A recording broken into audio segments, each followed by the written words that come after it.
só gravar. Pronto. Ignorar. Apareceu aí? Opa! Ótimo. Já estamos vendo. Faz uma oração aí rapidinho, Douglas, pra gente Eu começar. mesmo? É? Tá. Senhor, muito obrigado por essa oportunidade, por essa manhã, por esse dia que o Senhor nos dá. Te agradecemos porque é o Senhor quem tem nos mantido vivos, ó Deus, e bem. Obrigado, Senhor, pela vida também de todos aqui, pela vida do Rafael. Eu peço em nome de Jesus que o Senhor dirija a vida dele, abençoe, Senhor, tudo que vai ser dito, falado aqui, que tudo seja para a honra e glória do teu nome, Senhor. Assim, nos dá entendimento, compreensão de tudo que vai ser compartilhado e falado aqui, que nós pedimos. Em nome de Jesus. Amém. Amém. Vai lá. Bom dia a todos. Quem já chegou, quem está chegando. Hoje, aula 7, o capítulo intitulado O Lugar da Mulher, do nossa querida revistinha aí, Desigrejado Nem Pensar. Vocês estão vendo o slide aí, né? Então, né? Tá. Perfeito, tá perfeito. Hoje nós vamos entender sobre o lugar da mulher no corpo de Cristo. Nós vamos tentar desmistificar um pouco esse preconceito que a nossa sociedade hoje tem sobre como as igrejas tratam as mulheres. E, por fim, assim, entender realmente e reconhecer a grande importância da mulher. Isso vale para homens e mulheres, né? Então, assim, se todo mundo sair daqui, homens entendendo e reconhecendo, e mulheres entendendo, reconhecendo e, né, internalizando essa grande importância da mulher, seria ótimo, né, para nós. Bom, eu acho que, não sei se todo mundo se lembra dessa imagem aqui. Essa imagem, ela é daqueles protestos que tiveram no Chile no ano passado. Tinha umas outras fotos lá. Acho que gostei dessa foto, assim. E foram vários movimentos, eram várias pautas, inclusive que hoje, um ano depois, eles já estão numa situação de fazer uma nova Constituição e tal. Mas essa igreja pegando fogo aí, eu acho que era uma igreja que já não estava muito funcionando, estava um pouco desativada, mas ela foi muito simbólico, inclusive porque a maioria das fotos, elas traziam a igreja destruída, pegando fogo, com algumas militantes lá de feministas de esquerda. E a gente percebe que existe esse status quo, sabe? De que a igreja a igreja cristã é uma instituição machista, patriarcal, opressora. Isso, não estou inventando isso é notável em críticas, na mídia, em vários meios que a gente está inserido, a gente ouve essas críticas. Mas e aí a gente vira e fala assim, mas peraí, não é isso. Nós aqui somos crentes, nós vamos na igreja, entendeu? As mulheres que estão aqui ou que não puderam participar, mas que poderiam estar conosco hoje, também vão à igreja, entendeu? E nós somos todos plenos e capazes de nossas faculdades mentais de falar, não, peraí, é isso mesmo? Por exemplo, no Velho Testamento, no Antigo Testamento, você tem mulheres sendo elogiadas e sendo respeitadas, o que para aquela época era em outros povos não acontecia. Por exemplo, a lei de Moisés ordenava a monogamia. Então, era um homem e uma mulher só. E, inclusive, condenava homens infiéis que traíssem as mulheres. Então, as suas esposas. Então, querendo ou não, isso é uma estrutura defensiva. Era algo revolucionário para aquela época, né? Essa valorização da mulher dentro de um povo daquela época. A gente tem também no Antigo Testamento, entre vários outros textos, e mulheres excepcionais descritas, não só como crentes, né? Como servas, mas também com papéis políticos, com papéis evangelísticos. Mas você tem também lá em Provérbios, por exemplo, que é um, um ajuntado de sabedoria, né? Algo que o povo de Israel deixou para as próximas gerações de crentes, de como ser, como conviver, como agir. Então você tem ali falando que a mulher virtuosa é a coroa do seu marido, em Provérbios 12:4, ou lá em 31:10, né? O seu valor muito excede o de finas joias. Então, a Bíblia chama em vários momentos do Antigo Testamento para essa valorização, esse elogio, esse respeito às mulheres. Isso é muito claro. Mulheres que foram pontualmente criticadas estavam em situação ou de pecado, assim como outros homens estavam também, ou agiram mal, mas não por essência, elas eram de forma alguma desprezadas. E também no Novo Testamento a gente tem várias situações onde a mulher é valorizada. O próprio Jesus trata com várias mulheres, né? Também sendo um contraste para aquele tempo, sabe? Ele era Jesus lá no poço com aquela mulher samaritana. Além dela ser estrangeira, ela era uma mulher de vários maridos, era mulher, então você tem várias coisas e Jesus está ali lidando com ela, tendo paciência, escutando e conversando, né? Ele não ele não se ele tratava com homens e mulheres também. Você tem várias situações de cura, alcançando mulheres, de ensinamento, mulheres que eram discípulas que estavam junto ali, seguindo, ajudando, orientando, tendo a sua parte. E aí lá para frente no Novo Testamento nós temos também as cartas, as orientações e, por exemplo, lá em Efésios 5:28 está falando que os maridos amem as suas esposas como o seu próprio corpo, né? Ou seja, né? Você se ama, porque se a gente não ama o próprio corpo, no sentido de cuidado e de zelo, a gente não teria cuidado algum com a vida. Então, cuide da sua mulher, da sua esposa, como você cuida de si próprio, né? Rafael, só lembrando e completando, porque você falou que eu acho muito interessante Jesus usando as mulheres para serem testemunhas dos milagres. A mulher samaritana, por exemplo, é muito interessante. Ele escolheu uma mulher para falar com os samaritanos, porque os samaritanos não podiam nem passar na terra deles, né?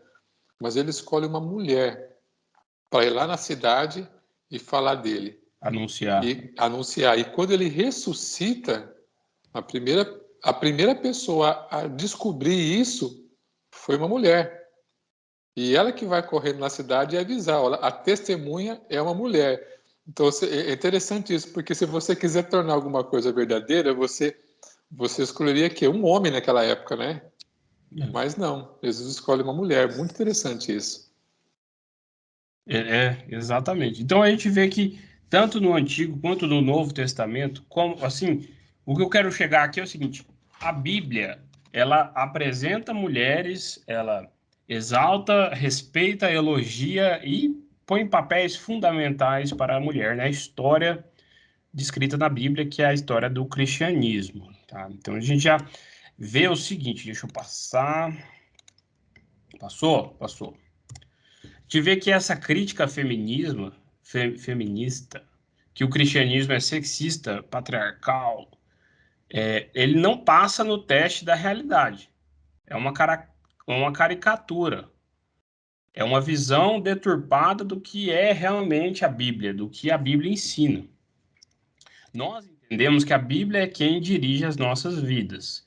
independente dos tempos.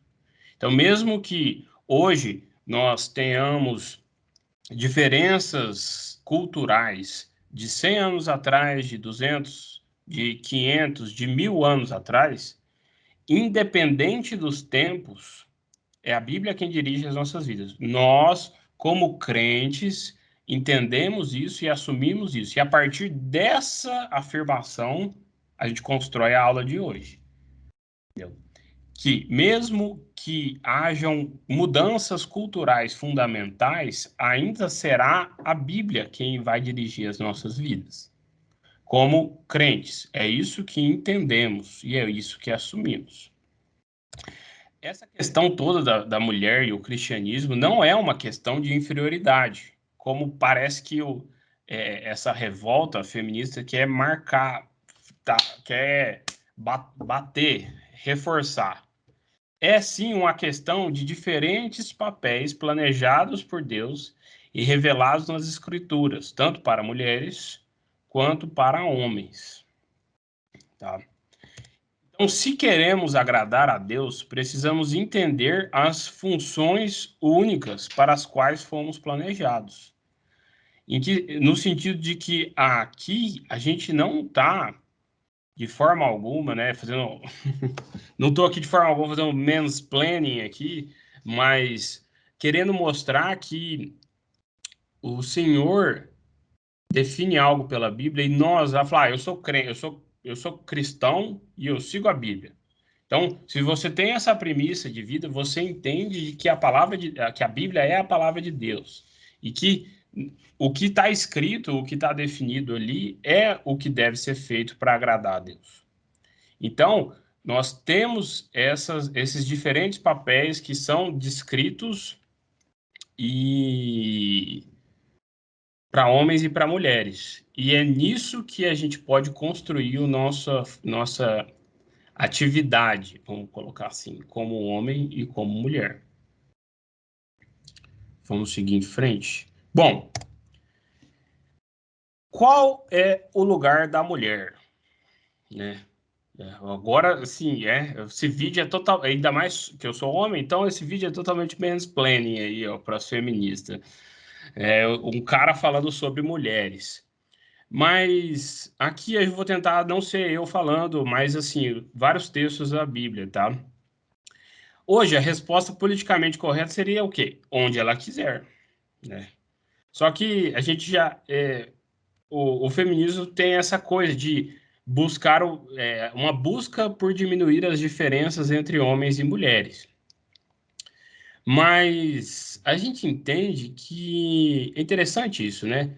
A resposta qual o lugar da mulher é onde ela quiser, menos na igreja, né? Parece, né? Que os feministas querem parece que, né? Menos, aí tem vários, né? Na verdade, o lugar da mulher é onde elas querem que as mulheres estejam. A gente já percebe muito disso, né? O lugar da mulher é onde ela quiser, desde que, né, seja algo que os movimentos aprovem. Mas o lugar da mulher e do homem é no corpo de Cristo. Então, qual é o lugar da mulher? É no corpo de Cristo. É amando e servindo ao Senhor, obedecendo ao chamado de Jesus. É aí que aí que está a realidade primária de nós como a identidade de seres humanos.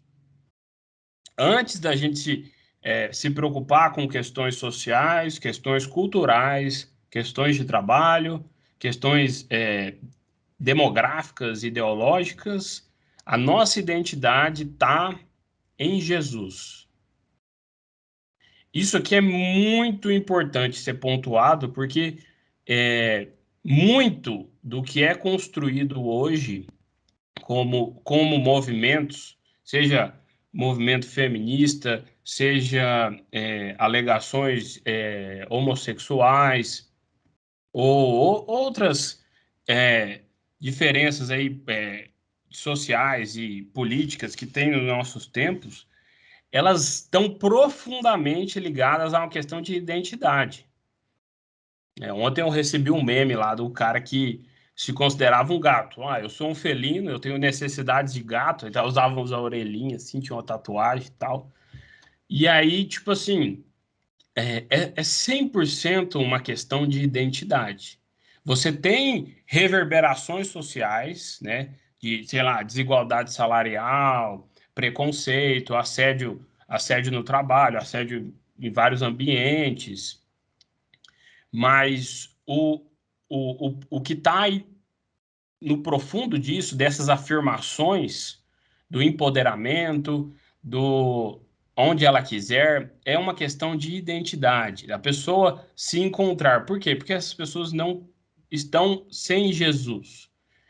Primariamente falando, a identidade delas não está em Jesus. Então, eles, de certa forma, buscam preencher isso com outra coisa. Mas eu quero pontuar isso aqui, que o lugar da mulher é no corpo de Cristo e do homem é no corpo de Cristo. Antes de qualquer coisa. Antes de qualquer coisa. E é muito importante a gente se imaginar como vai ser lá no céu, entendeu? Naquela mesa onde nós vamos sentar para cear, entendeu? Sabe como é que nós vamos sentar, né? Tudo separado? Não, nós vamos estar na mesa com Jesus, todos, homens e mulheres, irmãos em Cristo. Isso é extremamente identitário, né? A gente se identificar com isso e falar assim, olha, nossa, é verdade. Antes de qualquer coisa, lá no céu, nós vamos estar sentados juntos. E hoje nós somos chamados aos pés de Jesus, homens e mulheres. Somente em Jesus encontramos a verdadeira identidade, significado e valor para as nossas vidas.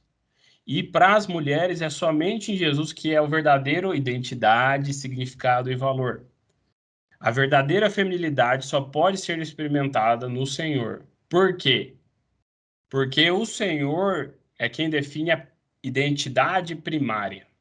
É quem nós somos. Quem você é? Eu sou o Rafael, que mora em Rio Preto, no CEP e tal, que sou servo do Senhor. A partir daí, eu sou administrador, eu sou homem.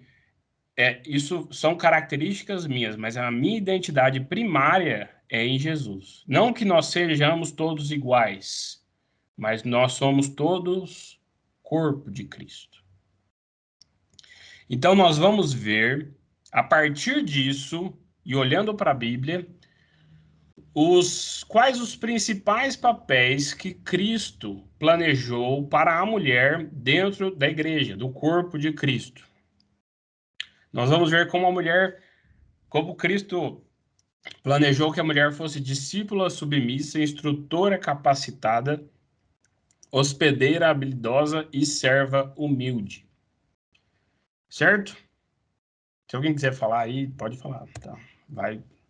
Usa essas respiradas assim para falar. Rafael, deixa eu falar. Bom, discípula submissa. Primeira coisa, começar com polêmica, que hoje só polêmica. Hoje eu tô igual o Siqueira, tá? Só polêmica. Vou chamar o helicóptero, entendeu? Vou começar uma manifestação aqui na janela, tá? Dos movimentos aqui, feministas e tal, mas eu vou falar de primeira coisa, submissão. Pá! Bom, a primeira coisa que a gente precisa entender é que submissão na Bíblia não tem um conceito de escravidão. No sentido de tipo assim, ô fulano, vem aqui fazer uma massagem em mim.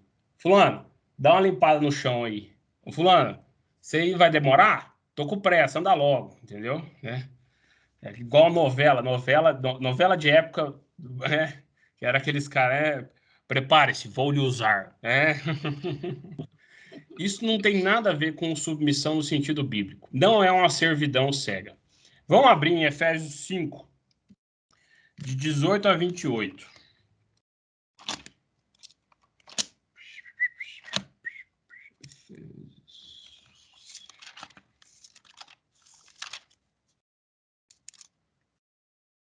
Peraí, que eu que não tô achando.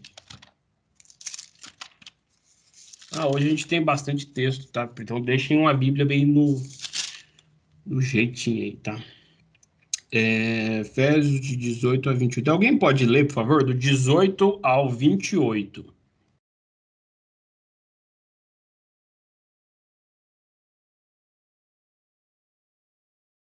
Só um.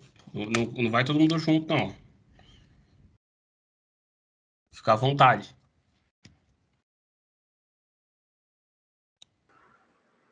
E não vos embriagueis com o vinho, no qual há dissolução, mas enchei-vos do Espírito, falando entre vós com salmos, entoando e louvando de coração ao Senhor com hinos e cânticos espirituais, dando sempre graças por tudo a nosso Deus e Pai, em nome de nosso Senhor Jesus Cristo, sujeitando-vos uns aos outros no temor de Cristo.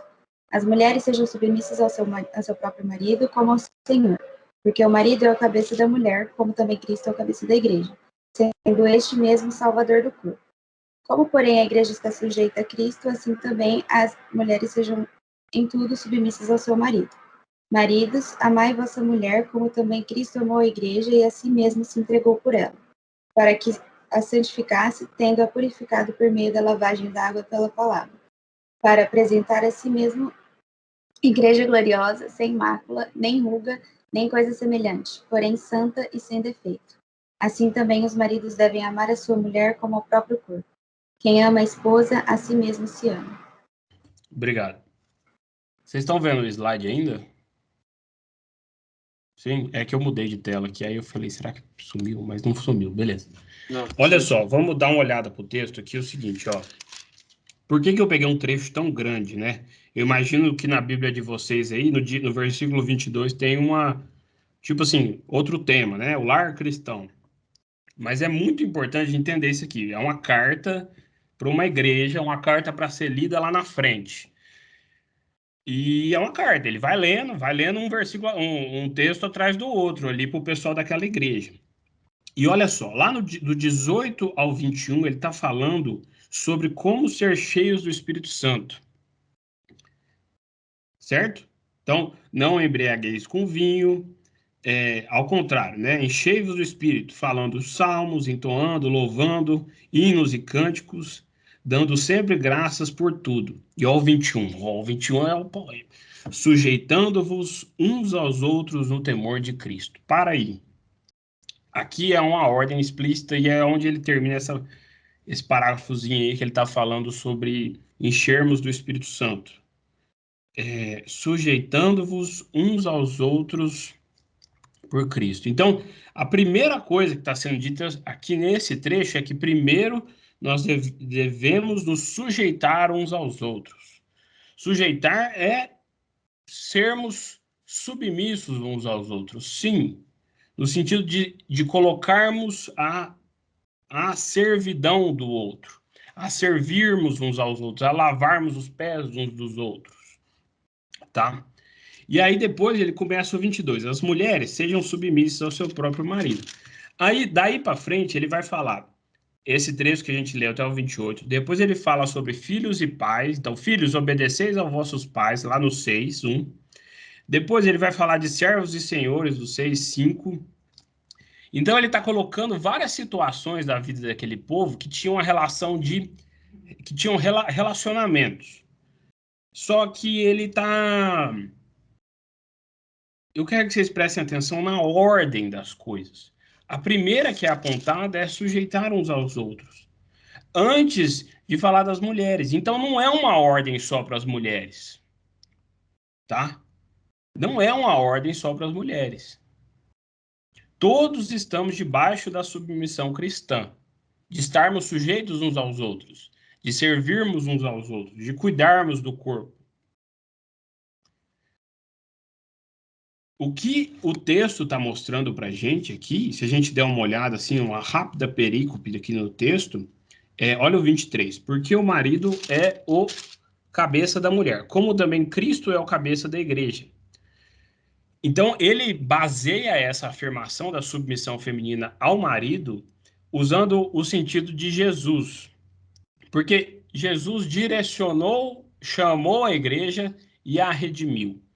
Então, Olha o 25. Maridos, amai a vossa mulher, como também Cristo amou a igreja e a si mesmo se entregou para ela, para que a santificasse, tendo-a purificado por meio da lavagem de água pela palavra, para representar a si mesmo igreja gloriosa, sem mácula, nem ruga, nem coisa semelhante, porém santa e sem defeito.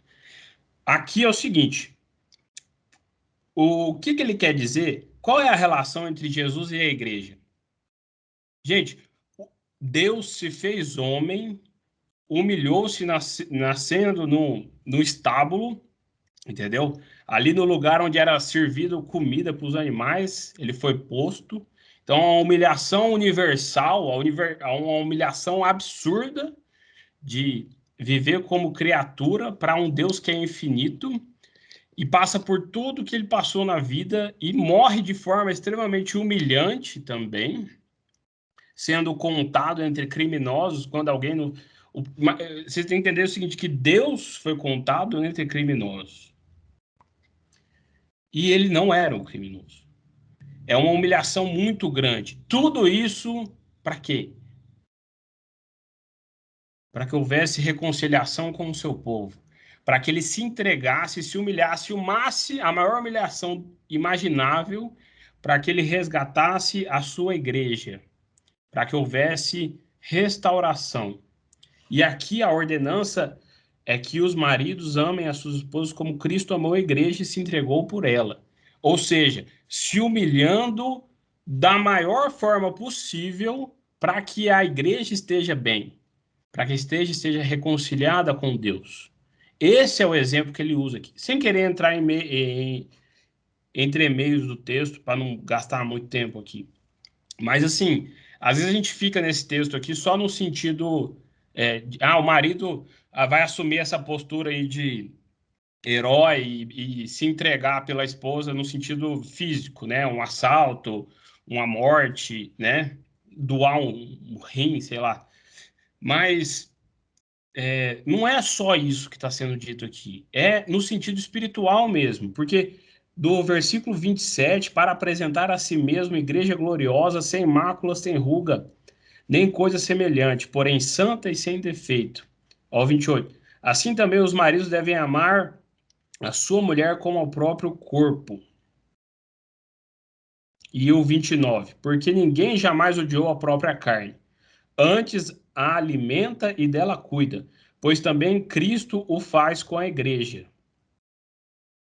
Então, a ideia de que o homem cuide da mulher no sentido e ela aceite esse cuidado da mesma forma que a igreja aceita a redenção que Jesus proporcionou, que é algo que lhe proporciona salvação. Não que a salvação virá para as mulheres porque elas são submissas. Então é isso que eu estou falando. Estou querendo dizer o seguinte, que o papel que Jesus está impondo aqui para o homem é o papel do sacrifício supremo. É para o homem, o marido olhar para Jesus e falar assim, o mínimo que você tem que fazer é o que Jesus fez. O mínimo não, né? Você tem que fazer o que Jesus fez. A humilhação gigantesca, se entregar mesmo. Tá. O que existe na Bíblia, que aí é muitas polêmicas aí, que o pessoal coloca, mas não são necessárias, é que existem restrições ao papel feminino. Assim como semana passada a gente viu ordenanças, interessante isso, né? A gente viu lá o papel do presbítero, o papel do diácono, ordenanças, mas isso são restrições. Falando assim, ó, quando fala para o homem, ó, você deve fazer tal coisa, quer dizer que ele vai fazer essa coisa, não as outras coisas. Então são restrições. E para a mulher a mesma coisa. Vamos ver aqui, ó, 3 textos. 1 Coríntios 11, do 3 ao 10. Vamos lá. Alguém lê esse, alguém lê 1 Coríntios 14, 34, 38, e alguém lê 1 Timóteo 2, 11, 14. É tudo pequenininho os textos, tá? Esses, né, no caso.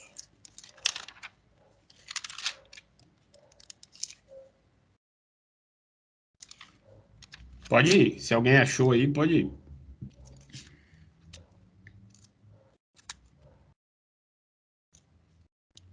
1 Coríntios 11, do 3 ao 10. Eu vou ler então. Quero, entretanto, que saibais ser Cristo o cabeça de todo homem, e o homem o cabeça da mulher, e Deus o cabeça de Cristo.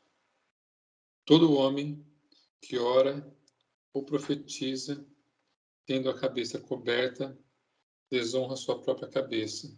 Toda mulher, porém, que ora ou profetiza com a cabeça sem véu, desonra sua própria cabeça, porque é como se a tivesse raspada.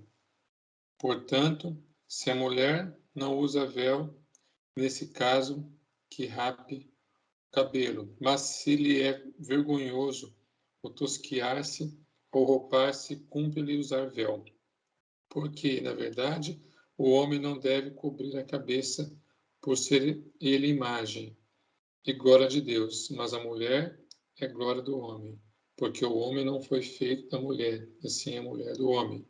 Porque também o homem não foi criado por causa da mulher, e sim a mulher por causa do homem.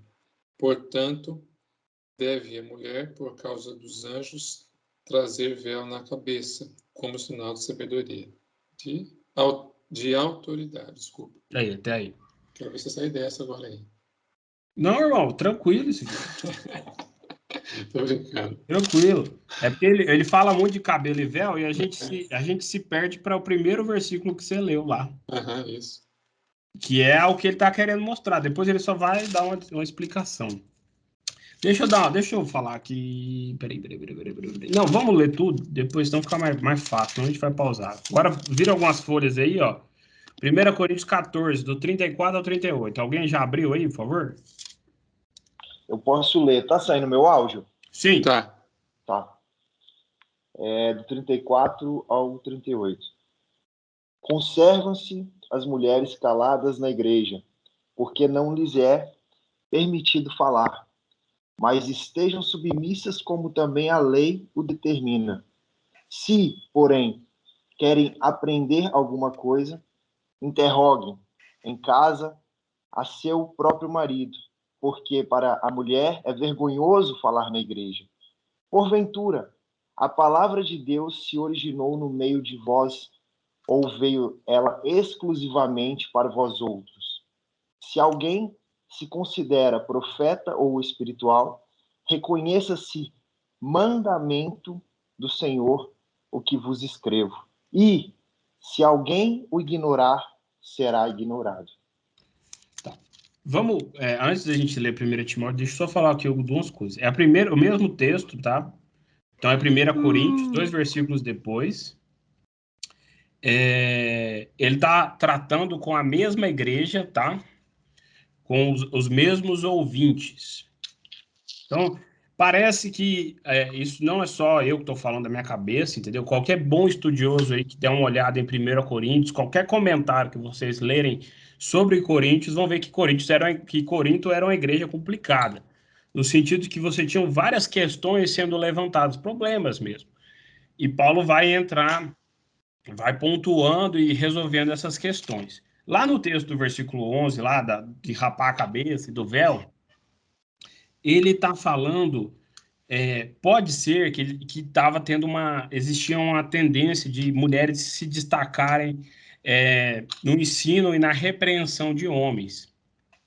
Ele faz toda aquela construção sobre o cabelo e sobre o véu, tem outros sentidos também, mas ele está apontando muito para essa tentativa de diminuir as diferenças, sabe? Ele está querendo ressaltar, olha, a mulher é diferente do homem. A mulher não tem um cabelo curto, como o homem tem um cabelo curto. É mais ou menos nesse sentido. Hoje a gente tem mulheres de cabelo curto e homens de cabelo comprido. Mas ele está usando um exemplo, entendeu? Podia falar, sei lá, barba, entendeu? E, ao mesmo tempo, ele também usa o sentido da cabeça, porque você tem a questão, o uso do véu naquela igreja, você tem o uso do véu no Antigo Testamento, e isso são culturalmente aceitáveis. Mas o que está apontado é que parece que existia uma busca por diminuir as diferenças. E Paulo está falando, não, mantenham as diferenças. Mulheres, usem os véus e os cabelos longos. Homens, sejam homens e usem os cabelos curtos. né? Porque vocês são diferentes. Porque assim como, quero entender mais, é o versículo 3 do 11.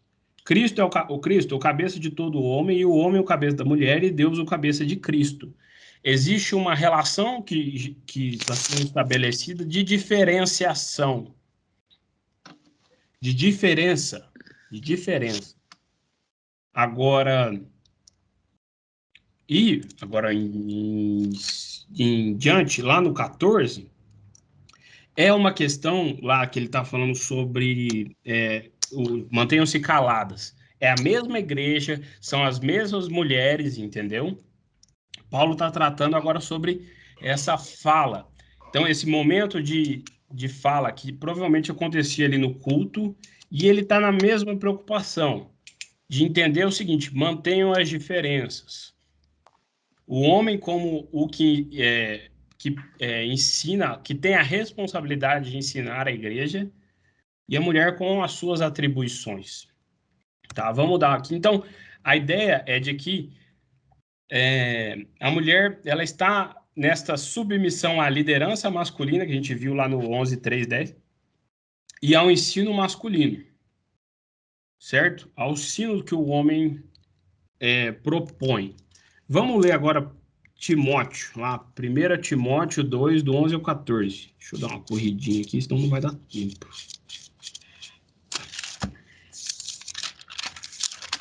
Se alguém já tiver achado, pode ler.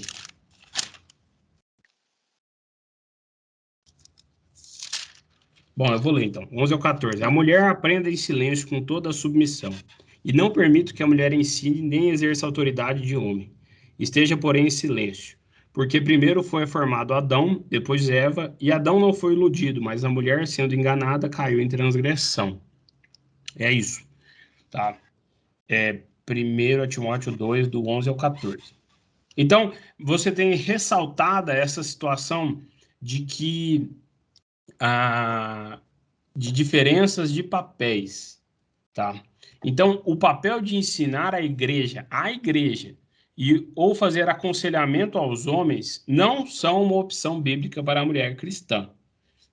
Paulo é muito claro, sabe? Não permito que fique, sabe? Não sou eu que estou falando, é isso que eu quero dizer. A ideia é de que ele usa o exemplo de Eva não como um sentido de maldição, de que, como Eva foi enganada, então agora todas as mulheres... Não, ele está querendo dizer o seguinte: olha, a mulher foi enganada, Eva foi enganada. Então, para que a gente não... Adão posteriormente foi também, mas hoje mantenham-se as mulheres em outras atribuições e os homens na atribuição de ensino para todos, para que não aconteça o que aconteceu aquela vez, para não correr esse risco, certo? Eu vou falando aqui, vai ficar mais claro. A ideia é de que a direção e a instrução da igreja não são um fardo para a mulher carregar. Ela vai ter outras atribuições, como nós vamos ver para frente. Mas esse era um dever dos homens. E é muito interessante a gente reparar, lá em 1 Coríntios, o segundo texto, 14, lá no finalzinho, 38. Cadê? Eu tô em Romanos por aí, eu não vou achar nunca, né? No 38, meus irmãos... Não é esse aí? Procurar com zero dom. É esse aí? Não. 14:38. 14:38. E se alguém o ignorar, será ignorado? O 37 e o 38. Ele está falando, se alguém se considera profeta ou espiritual, reconheça ser mandamento do Senhor que vos escrevo. E se alguém o ignorar, será ignorado. A gente tem, além dessa pontuação que ele traz logo em seguida da fala lá sobre a ordem no culto, ele também fala, tem outros textos de quem acrescentar uma vírgula ao que está sendo dito. Você tem várias recomendações, até lá na lei, de que você, tipo assim, para a pessoa que prega, para a pessoa que ensina, toma muito cuidado com o que você ensina. E você está correndo um risco muito grande de falar besteira e de ser cobrado pelo próprio Deus. E, nesse sentido, ele direciona essa função aos homens e tira esse fardo da mulher. Não que as mulheres não possam ser professoras, ou a gente receber alguém que prega muito bem e uma mulher e falar como uma missionária, ou algumas de nós, entendeu? Mas, definidamente, o papel, quem exerce a função é o homem. Tá? A gente deixa isso bem claro nestes textos. Porque não é uma diferença de qualidade ou habilidade, tá? De função. São papéis distintos que Deus designou. E isso aqui é fundamental. Porque aquela busca por identidade que eu comentei anteriormente, ela está muito ligada a essa questão de que enxerga-se valor e qualidade em certas funções que não necessariamente estão tão baseadas em qualidade. Então, se o homem tem um papel de ensino e direção, beleza. Não quer dizer que ele é melhor ou que a sua função é superior. Em essência, em qualidade. E não quer dizer que se a mulher não pode é porque ela é inferior, porque ela tem uma qualidade ou lhe falta habilidades. Porque nós temos mulheres ótimas oradoras, ótimas estudiosas, que são capazes de fazer uma análise do texto, talvez muito melhor do que eu, do que alguns de nós, entendeu? Mas é uma diferença de função que Deus designa. Não significa superioridade. Significa uma questão de ordem, de organização, de função. Você faz isso, você faz aquilo. E beleza, tudo vai funcionar nesse sentido. Essa é a intenção de Deus para os papéis de homens e mulheres. E para que a mulher, aqui no caso, seja essa discípula submissa. Alguém quer falar alguma coisa? Fica à vontade. Então, vamos em frente. Outro papel da mulher dentro do corpo é o papel de instrutora capacitada. Aqui eu trouxe o texto, tá? 1 Timóteo 5, 9 a 10.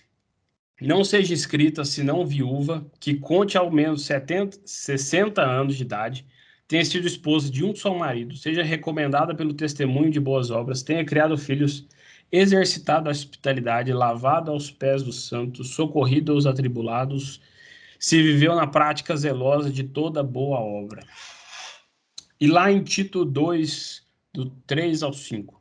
Quanto às mulheres idosas, semelhantemente, que sejam sérias em seu proceder, não caluniadoras, não escravizadas a muito vinho, sejam mestras do bem, a fim de instruírem as jovens recém-casadas a amarem ao marido e a seus filhos, a serem sensatas, honestas, boas donas de casa, bondosas, sujeitas ao marido, para que a palavra de Deus não seja difamada.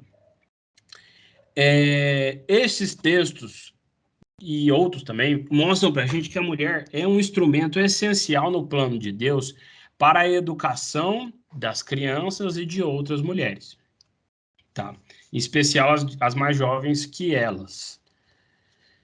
E é ressaltado esse papel da criação dos filhos, tá? Aqui só dá um contextozinho para vocês, e aqui em 1 Timóteo 5, 9 a 10, ele está falando era para distribuir as ajudas às viúvas, tá? Por isso que ele fala, não seja inscrita. Então, é tipo inscrita na lista de ajuda, nesse sentido, mais ou menos, entendeu? E outra coisa importante é que Timóteo era um jovem pastor. Então, essa instrução de Paulo para ele, aqui em 1 Timóteo, era uma instrução meio de cuidado, sabe? No mesmo sentido que hoje você tem pastores zelosos que não fazem aconselhamento, talvez, sozinho com mulheres, trazem as suas esposas, entendeu? Para certos assuntos que sejam mais delicados. É mais ou menos nesse sentido, entendeu? De que, não só isso, né? Mas contextualmente falando, de que de que as mulheres têm uma função com elas, né? Com elas mesmas, né? Bom, esse é uma responsabilidade chave, um grande privilégio para as mulheres da igreja. Deixa eu explorar melhor isso aqui para vocês. Olha só. Então, a mulher é um instrumento essencial no plano de Deus para a educação das crianças e de outras mulheres, especialmente as mais jovens, já falei. A criação dos filhos, o desenvolvimento deles e a evangelização das crianças. Hoje, você tem, assim, igrejas como a nossa também, que você tem muitas pessoas, principalmente aqui entre nós, os jovens, que são da igreja fazem muitos anos, e aí você sempre... Tem uma fase que a gente sempre... como é que você converteu? Eu estava na igreja e fui ficando e tal. O que eu estou querendo dizer é o seguinte, é que o estar na igreja, o ser de uma família cristã, hoje, num país cristão, mais ou menos, como o nosso, é um dos principais papéis de evangelização que tem. Tranquilamente, eu falo isso. Porque muitos de nós que estão na igreja desde criança se converteram no meio. Que tem famílias cristãs que tiveram a oportunidade de ter famílias cristãs com mães que chamavam para orar, que falavam isso está errado, isso não pode, que te levava na igreja. Isso é um papel de evangelização, de continuidade da igreja. Isso é um papel missionário da mulher. E por que não passou? Mas esse também tem sido um alvo para grandes abominações feministas, que hoje têm a intenção de influenciar cada vez mais as mais jovens, as crianças, né? O Douglas falou um pouco sobre isso, né? Que o filho dele passou lá na escola, né, Douglas? Era mais ou menos nesse sentido. E a gente, eu tenho irmãs, eu tenho 3 irmãos, uma tem 13, né? E os outros... Não sabe a idade dos irmãos. E os outros gêmeos têm 12 cada um, né? É um menino e uma menina. E a de 13 é a menina. Então, a gente está na escola e tal, e aí você vê que tem essa influência, essa força. Porque esse mesmo entendimento de que a mulher tem um papel missionário dentro da igreja com as crianças, outros movimentos entendem da mesma forma. Se eu evangelizar a minha ideologia para as crianças, hoje, elas vão crescer com isso enraizado já. Até o dia que elas se converterem à minha ideologia. Da mesma forma também, a gente precisa ressaltar o papel das mulheres que podem e devem se envolver no Ministério de Instrução para as mulheres mais jovens, tá? Como eu estou aqui falando para vocês nessa sala, que tem muitas mulheres idosas, dá um tchauzinho aí, não, tô brincando. Mas nós devemos duas proposições aqui para as senhoritas e senhores. É que estejam abertas a serem aconselhadas, tá? A gente precisa criar canais de comunicação entre as gerações da igreja, tá? E ninguém vem falar comigo, mas você está aberta a escutar as outras, certo? Isso é um jeito, tá? E também a gente já pode desenvolver isso. Sim, só um momento, deixa eu sair da sala. A Débora está participando de outra aula, nós estamos numa confusão aqui.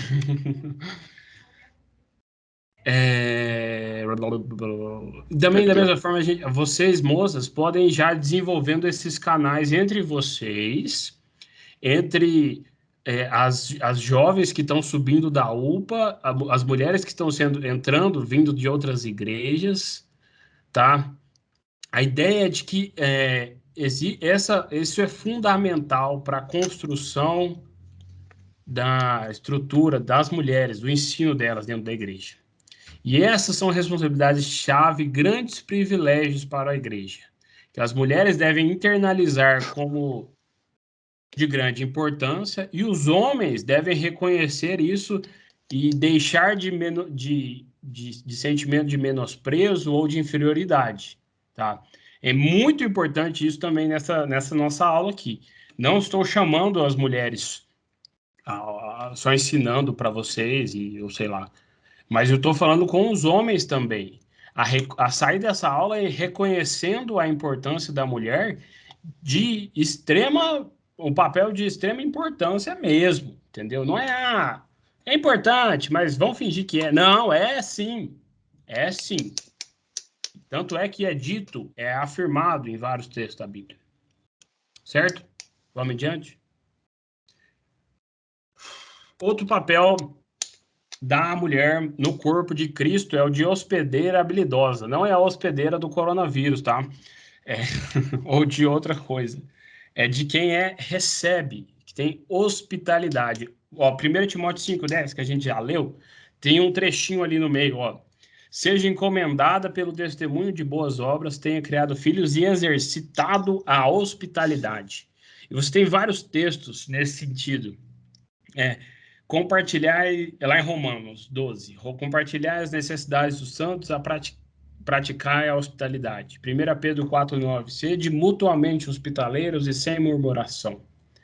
Hebreus 13:2, não negligencieis a hospitalidade, pois alguns praticando-a sem saber acolheram anjos. Aqui está se referindo lá acho que é Abraão, tenho certeza, acho que tenho quase certeza que é Abraão.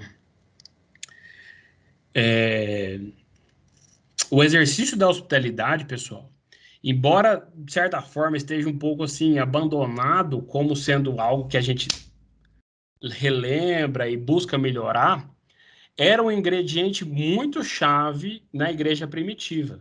Uma igreja que começou ali do nada, do pouco, para um povo, de certa forma, muito paganizado, que não tinha encontro nenhum com o cristianismo, não sabia o que era cristianismo, e era fundamental para receber as pessoas. Fala, isso aqui é só receber, é só ficar lá na porta? Não, é no sentido de servir aos outros, de entrar em contato, perguntar o que essa pessoa precisa. Aqui no grupo a gente tem várias pessoas que chegaram recentemente, sejam muito bem-vindas mais uma vez. Vocês já fazem parte de nós, né? Não são visitas, vocês já são parte do nosso corpo. E que agora eu também falo com vocês também. Porque eu fui assim, entendeu? Não que eu não tenha sido recebido, eu fui recebido, tá? Muito bem, de certo. Mas eu também cheguei e me coloquei à disposição. Eu abracei essa igreja e falei, serei parte desse corpo. Aí vou ficar aqui, esperando alguém me chamar para as coisas, alguém fazer amizade comigo. Não, eu vou me colocar à disposição do como eu preciso, como eu posso ser útil. E se você, de alguma forma, eu não gostei de tal coisa, então venha e faça a diferença, né? Vamos melhorar a nossa recepção. Algo que eu queria pontuar aqui é realmente receber pessoas que estão chegando ao MP, que está chegando muita gente, e receber o pessoal da UPA, tá?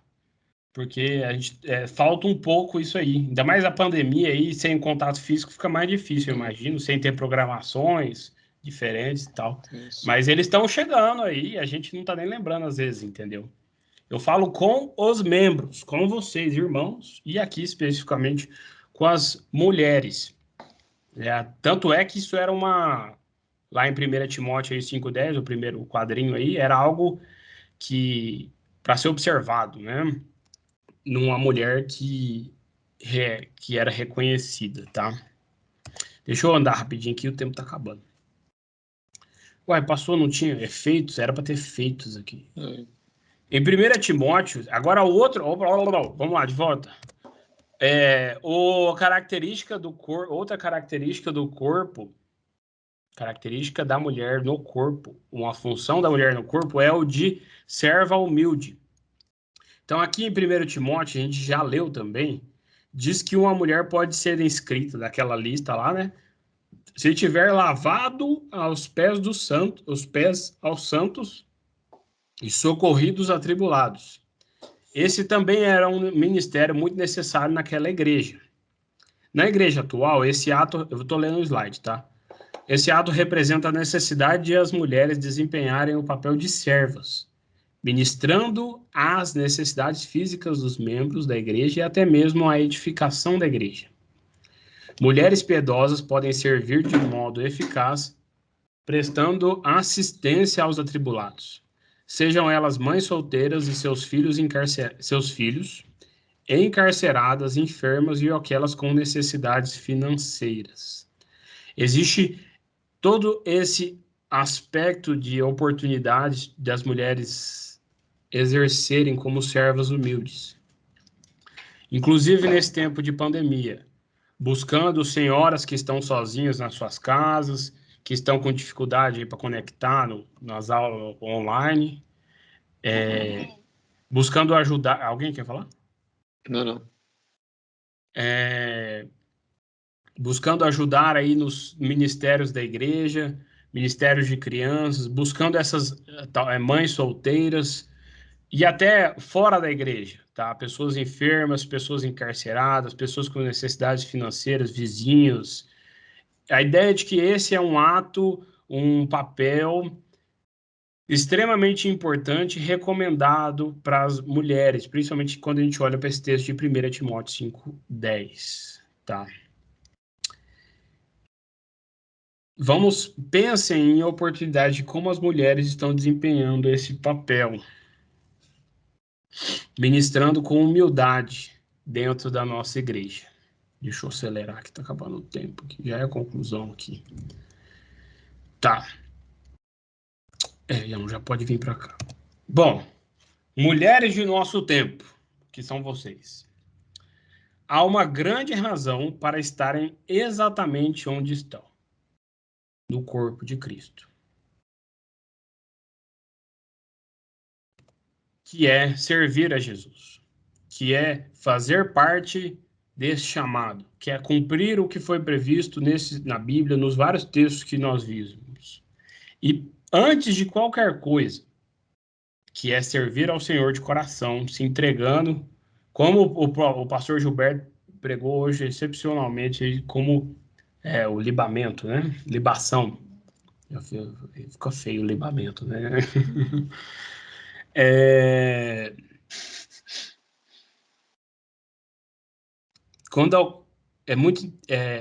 Essa é a resposta, né? Qual é o lugar da mulher?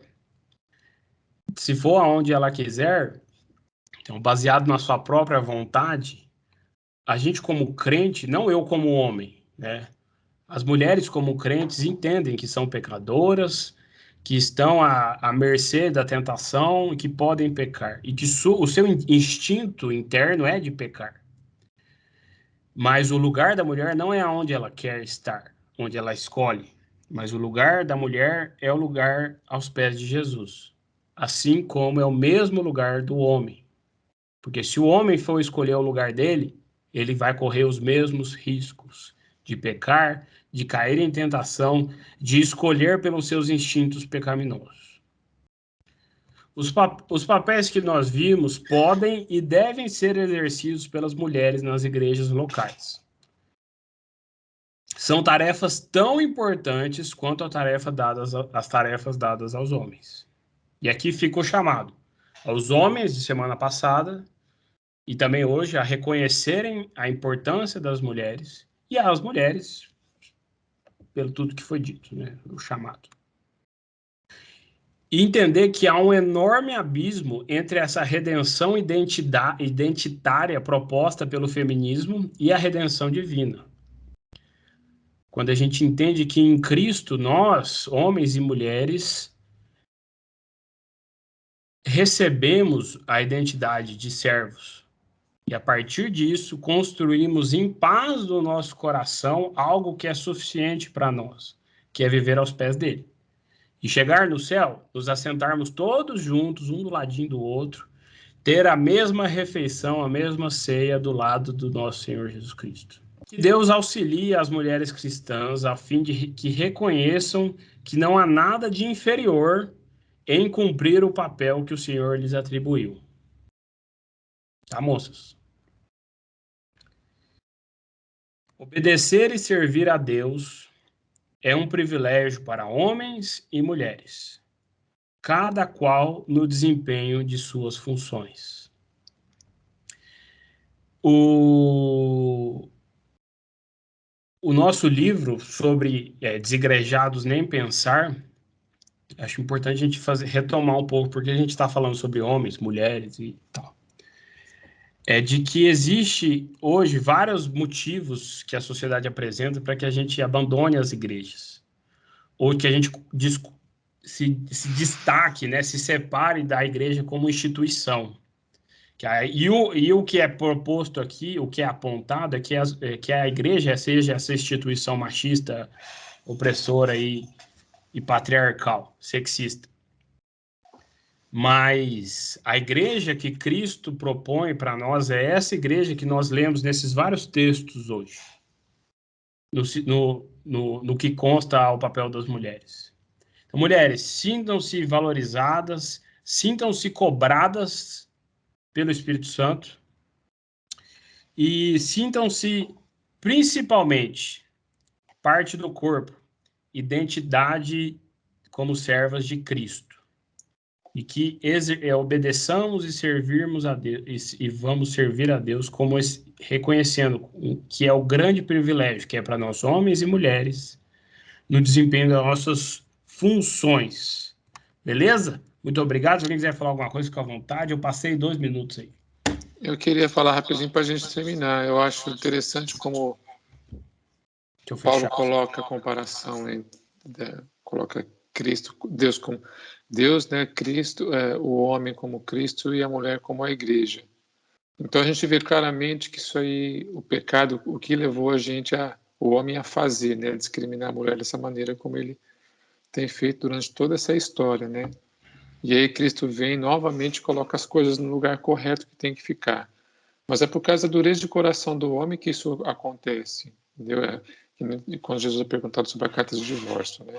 Moisés deu por causa da dureza do coração, mas não é esse o propósito, nunca foi esse o propósito. O propósito é que o homem ame a mulher, assim como Cristo amou a igreja. Olha só, se você for levar a fundo essa interpretação, você vai perceber que isso é muito profundo. E que não é isso que tem acontecido na história da humanidade, nem hoje. Então a gente vê não só o cristianismo sendo atacado, mas qualquer outro sendo atacado, tudo, né, sendo atacado, né? Até aquelas que realmente têm desprezado a mulher, como a gente vê. Em muitos países aí, a mulher sendo completamente desprezada. Por que isso? De onde veio isso? Entendeu? Não veio da Bíblia isso. Pelo contrário, a palavra de Deus é diferente. Mas também existem umas questões assim que acho que todo mundo, a sociedade de maneira geral hoje, ela quer ser livre.